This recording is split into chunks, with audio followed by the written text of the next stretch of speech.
Flash é um novo filme da DC que não para, é cheio de coisa acontecendo, Bat-Keaton brilhando, mas com um final um tanto quanto confuso. E se você ficou cheio de dúvidas, cheio de perguntas, relaxa porque nesse vídeo aqui vamos explicar tudo e com detalhes. Então ó, vamos nessa! You are? Yeah. I'm Batman. Fala pessoal, eu sou o Pedro e bom, para entendermos o final do filme em si, precisamos primeiro entender a história principal dele. Aqui no filme vimos que o Barry, quando criança, estava fazendo meio que uma pizza ou algo com massa lá com a sua mãe, e estavam precisando de tomate enlatado, já que mais cedo naquele dia eles foram ao mercado, mas esqueceram de comprar. Com isso, o pai dele, o Harry Allen, vai até o mercado comprar, mas quando ele está voltando para casa, a Nora é atacada e morta, com o Harry levando a culpa pela morte dela.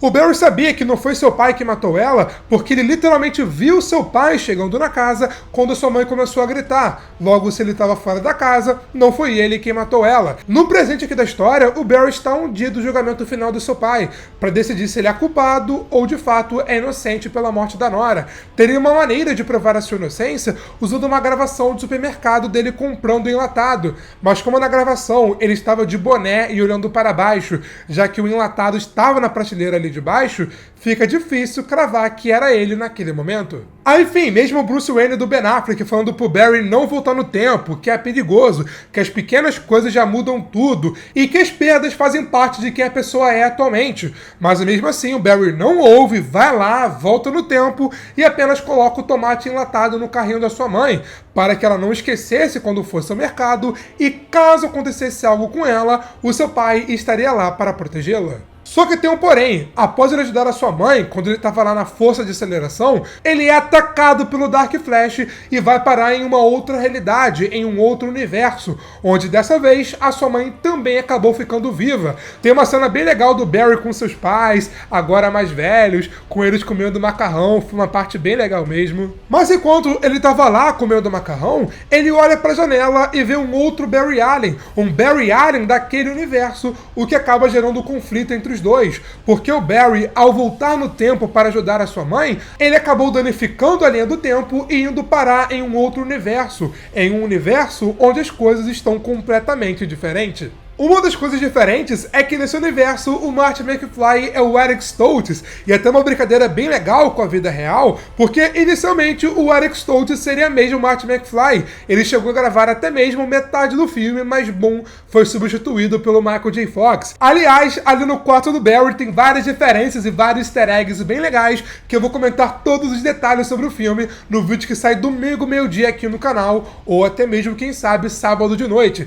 Então se você é novo, já se inscreve aqui no Good Nerd para você não poder perder. Como agora veremos dois Barrys, eu vou chamar o Barry do Snyder Cut e tal, principal aqui do filme, de Barry 1 e o Barry com a mãe viva de Barry 2, beleza? Bom, como os dois Barrys estão exatamente no mesmo dia que o Barry 1 ganhou seus poderes lá no seu universo, o Barry 1 coloca o Barry 2 do mesmo jeito que ele estava quando isso aconteceu. Só que, quando o Barry 2 é atingido pelo raio e ganha os seus poderes, o Barry 1 também é atingido e perde os seus. O Barry 1 vai parar no universo do Barry 2 de manhã, de tarde ele encontra ele mesmo, o Barry 2, de noite ele perde seus poderes e de dia os dois Barry vê que o Zod está chegando aqui na Terra. Ele está indo atrás de um kryptoniano que está aqui, assim como ele fez em Um Homem de Aço. Só que, pelo simples fato da mãe do Barry estar viva nesse universo, isso acabou gerando um mega efeito cascata. Por exemplo, não tem Cyborg, o Aquaman aqui, o Arthur Curry, é na verdade um cachorro, o Clark Kent está sumido,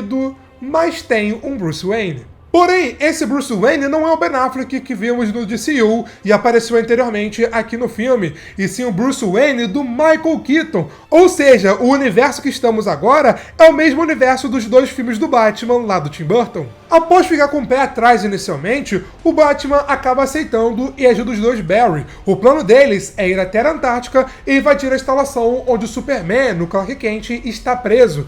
Aí após toda uma cena sensacional com o Bat-Keaton, enquanto toca o tema excelente lá do Danny Elfman, descobrimos que quem está lá preso não é o Clark Kent, e sim a prima dele, a Kara Zor-El, a Supergirl, que é salva pelo Barry 1. O que aconteceu foi o seguinte: nesse universo, quando o Jor-El foi mandar o Kal-El aqui pra Terra, ele também mandou a Kara para garantir a segurança dele, mas descobriremos mais pra frente com o Zod que a nave do Kal-El acabou sendo interceptada e o Kal-El acabou morrendo, com só a Kara chegando aqui na Terra. Só que, por ser uma alienígena, os seres humanos a trancaram em uma prisão secreta, a deixando bem longe do Sol, porque assim ela não teria os seus poderes. Após ela contar isso ao Barry, vimos o Zod tacando terror aqui na Terra, assim como ele fez lá em Um Homem de Aço, porque ele precisa do sangue da Kara para ajudar a criar novos kryptonianos, já que o código para fazer isso está no seu DNA.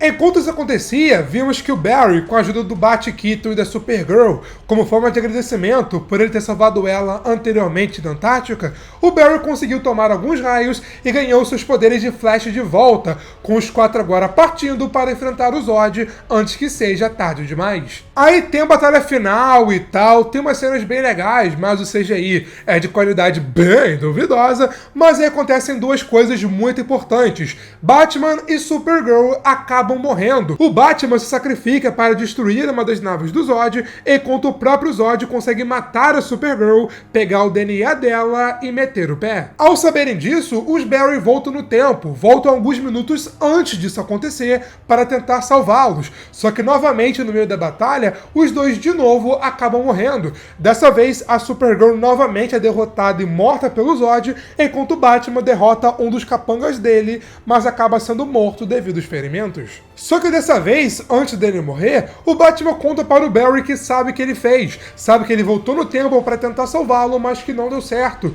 e dessa vez pede para ele aceitar o destino, aceitar que a morte dele e da Supergirl vão acontecer de qualquer jeito e não importa quantas vezes ele tente evitar. Só que quem não aceita isso é o Barry 2, porque o Barry 2 vai lá e volta no tempo loucamente para tentar salvá-los, enquanto o Barry 1 apenas assiste e tenta convencê-lo a parar com isso. Após tantas vezes ele voltar no tempo e ver que não tá dando certo, os dois Barrys acabam brigando, porque o Barry 2 não seria o Flash, o Barry 1 o forçou a ganhar os poderes, o forçou a virar um herói, mas agora tá pedindo pra ele aceitar a morte de duas pessoas. Cara, foi uma cena até que bem interessante, eu confesso que gostei. E nesse momento aparece o Dark Flash, que é na verdade o Barry 2. O Dark Flash jogou o Barry para aquela realidade anteriormente de propósito, só para que tivesse tudo aquilo que vimos ao longo do filme e ele fosse criado. O Dark Flash é uma versão bem mais velha do Barry 2, que voltou tantas vezes no tempo, mas tantas vezes, que acabou ficando totalmente corrompido e surtado. Aí a gente entende que não importa, em todo o universo onde Barry Allen vira o Flash, ele com certeza em algum momento vai voltar no tempo, vai tentar salvar a sua mãe e vai acabar criando o Dark Flash. Aí sempre ele volta no tempo, tem tudo aquilo que vimos anteriormente, aparece o Dark Flash, mas eventualmente sempre o Flash derrota o Dark Flash. É um ciclo sem fim. Só que dessa vez o Dark Flash tentou fazer de maneira diferente. Ele jogou o Barry 1 para o universo do Barry 2 para que ele pudesse ser criado, na linha temporal certa e chegasse no momento atual onde ele pudesse matar o Barry 1. Por conta de terem 3 Flashes alterando tanto a realidade ao mesmo tempo, vimos vários universos colidindo. Aí no meio disso vimos o universo do Superman, do Christopher Reeves, o universo onde o Superman é o Nicolas Cage, que seria originalmente o Superman lá do Tim Burton. É uma cena até que tosca, mas que eu achei bem legal, um fanservice bem interessante. Eu vou comentar mais sobre isso no vídeo de detalhes, então novamente, fique ligado aqui no canal para você não poder perder. O Dark Flash chegou à conclusão de que o problema maior do multiverso é o próprio Barry Allen, porque o Barry Allen, o Flash, sempre vai fazer cagada no multiverso. Aí quando o Dark Flash vai matar o Barry 1, o Barry 2 fica na frente dele e acaba morrendo.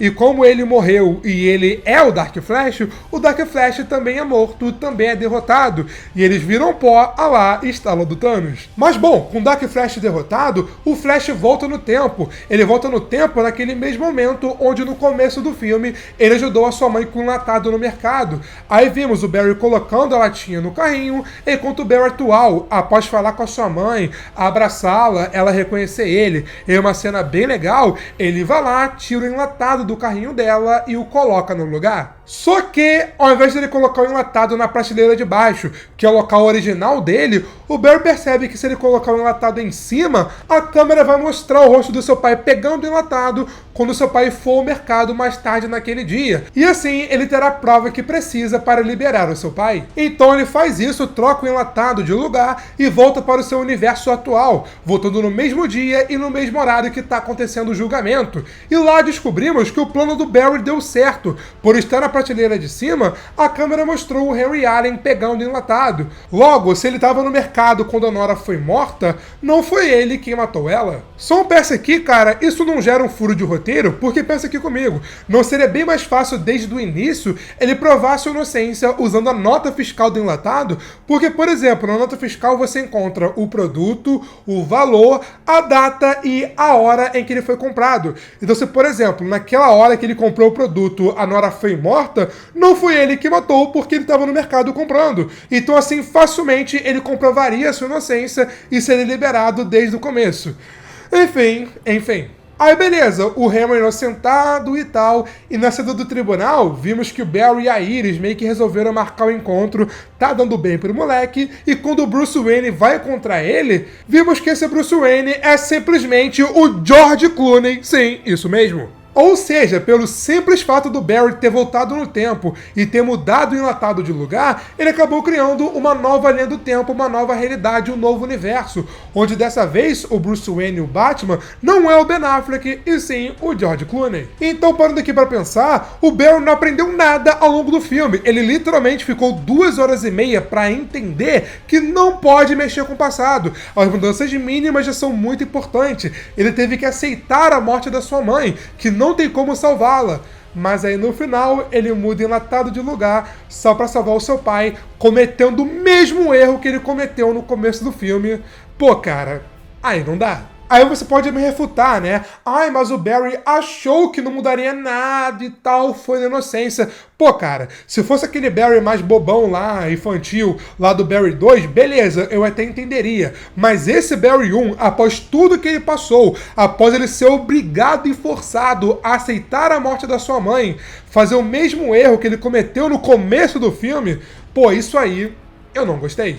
Voltando para a cena final, o filme termina com Barry conversando com Bruce Wayne, com ele perguntando se ele é o Batman e o George Clooney meio que confirmando de maneira sutil. Por enquanto, não está muito claro se, por exemplo, esse final se passa no mesmo universo dos filmes do Joel Schumacher, no caso Batman e Robin, ou se é, na verdade, um outro universo, um universo alternativo, onde, novamente, o George Clooney é o Batman. E isso nos leva diretamente à cena pós-créditos, onde vimos o Barry conversando com o Arthur Curry totalmente bêbado. O Barry fala para o Arthur que no multiverso, Bruce Wayne é sempre o Batman, mas que o rosto dele sempre muda, sempre é diferente. Como foi o caso do Affleck, do Keaton, do Clooney, mas que o Arthur muda às vezes. Ou seja, às vezes o Arthur Curry Aquaman é o Jason Momoa, mas às vezes é uma pessoa completamente diferente. A cena termina com o Arthur caindo na poça, completamente mamado, bebadaço, dando para o Barry um anel de Atlântida. Ou seja, nesse universo, o Arthur Curry do Jason Momoa também é o Aquaman. Isso nos leva a uma dúvida. Tem Aquaman 2, né, que lança no final desse ano. Será que o filme vai se passar no mesmo universo onde o Batman é o George Clooney ou vai se passar no DCU antigo, antes ou durante os eventos de The Flash? O que vocês acham disso? Deixa aqui nos comentários. E pra quem não sabe, o Barry não ficou bêbado nesse final por conta dos seus poderes. Por conta do seu metabolismo ser muito acelerado, ele acaba não ficando embriagado. Mas vamos lá, eu interpretei assim o final do filme. O Barry Allen do Ezra Miller não está mais no DCU criado pelo Zack Snyder, e sim em um outro universo, em um universo onde ele já tem um relacionamento encaminhado lá com a Iris West e em um universo onde seu pai foi solto, um universo onde ele está até que feliz, enquanto o Flash e o Barry Allen vai ganhar um novo ator no DCU do James Gunn, e, né, de preferência, um ator que não tente zerar o Código Penal. enquanto cena pós-créditos só serviu para explicar o futuro do Jason Momoa, que vai estar no DCU, como vimos ele comemorando aí nessa foto. Como o Barry fala para ele nessa cena, ele às vezes é o Aquaman, mas às vezes não. Então fica, por exemplo, a critério do James Gunn. Se o James Gunn quiser reaproveitar o Jason Momoa como o Aquaman, isso pode. Ser um novo Aquaman, em um novo universo, com novas histórias. Só que se o James Gunn quiser usar o Jason Momoa como Lobo, por exemplo, ele também pode, já que às vezes o Jason Momoa é o Aquaman, mas às vezes ele não é. Falando no futuro, eu acho que esse filme estabeleceu algumas coisas bem interessantes. Por exemplo, o Flash do Ezra Miller não volta mais. Ele vai ficar naquele universinho dele e tal, lá com o George Clooney, seguindo a sua vida até que feliz. Tem Aquaman 2, que por enquanto é uma incerteza, né? Não sabemos em qual universo ele vai se passar. Mas, por exemplo, o DCU do James Gunn será um novo universo, sem nenhuma conexão com o DCU, com o Flash do Ezra Miller, nem nada parecido. Foi revelado que para The Flash ter uma continuação, o filme precisa arrecadar mais ou menos 800 milhões nas bilheterias. E eu acredito que se ela acontecer, será um Elseworld, tipo The Batman, tipo Coringa, se passando em um universo isolado, mas sem conexão com o universo principal do James Gunn. Mas só um ponto que eu queria comentar é que esse final que vimos nos cinemas do George Clooney aparecendo não é o final original do filme, tá? Inicialmente, na cena do tribunal, apareceria a Supergirl da Sasha Calle e também o Batman do Michael Keaton, no caso, o Bruce Wayne do Michael Keaton. Eles claramente mudaram o final recentemente, meio que aos pressos, mas eu tô até curioso pra saber como era esse final original. Bom, agora dando a minha opinião sobre o filme, eu gostei de algumas coisas, mas não gostei de outras. Por exemplo, o lance do Dark Flash eu achei muito rápido, muito confuso. Tem esse lance do Barry voltando no tempo e tal pra salvar o seu pai que eu não gostei. O CGI é horrível, tenebroso, mas pelo menos tem cenas legais, né? Todo o lance do traje do Flash sair do anel dele eu achei bem legal. As cenas do Batman do Michael Keaton são maravilhosas, mas eu no geral fico ali no meio termo. Eu comentei com mais detalhes sobre o meu review lá no Instagram do Good Nerd 23. Se você tiver interesse, passa lá pra dar uma lida. Mas eu fecho aqui The Flash com uma nota 5 de 10. E aí, qual é a sua nota, cara? Deixa aqui nos comentários. E também comenta se, na sua opinião, a Supergirl da Sasha Calle merece uma segunda chance para voltar como Supergirl lá no DCU do James Gunn. Porque, né, eu gostei dela, eu acho que ela merece uma segunda chance, mas aqui ela foi muito mal aproveitada. Curtiu o vídeo? Deixa um like e um joinha que de coração me ajuda demais. E se você é novo, se inscreve aqui embaixo e ativa o sininho, porque o vídeo de detalhes de The Flash tá chegando e você não pode perder. Mas foi isso e eu te vejo na próxima. Valeu, falou e fui!